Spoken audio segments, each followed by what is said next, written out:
লেগেছে এত যে ভালো। বরেণ্য সুরকার ও সঙ্গীত পরিচালক রবিন ঘোষ, যিনি ছিলেন তার সময়ের চেয়ে অনেক এগিয়ে।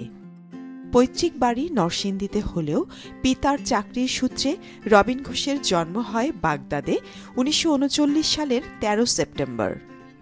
আন্তর্জাতিক খ্যাতিসম্পন্ন এই সঙ্গীত পরিচালক অল্প বয়স থেকেই সঙ্গীতের প্রতি আগ্রহী ছিলেন। স্নাতক সম্পন্ন করার পর তিনি বেতারে কাজ শুরু করেন। রাজধানীর বুকে চলচ্চিত্রের মাধ্যমে সুরকার ও সঙ্গীত পরিচালক হিসেবে রবিন ঘোষের অভিষেক ঘটে। এরপর তিনি অগণিত বাংলা ও উর্দু চলচ্চিত্রের গানে সুরারোপ করেছেন। উল্লেখযোগ্য বাংলা চলচ্চিত্রগুলো হল হারানো দিন, পিচ ঢালা পথ, নতুন সুর, নাচের পুতুল, চকরি ইত্যাদি।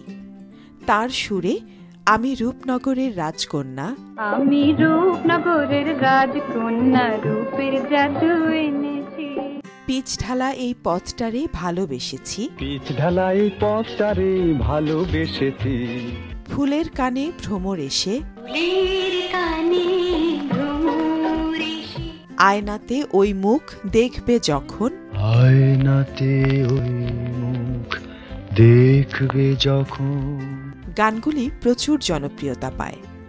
প্রখ্যাত এই সুরস্রষ্টা শ্রেষ্ঠ সুরকার হিসেবে ৬ বার নিগার অ্যাওয়ার্ড ছাড়াও দেশে বিদেশে অসংখ্য পুরস্কারে ভূষিত হন।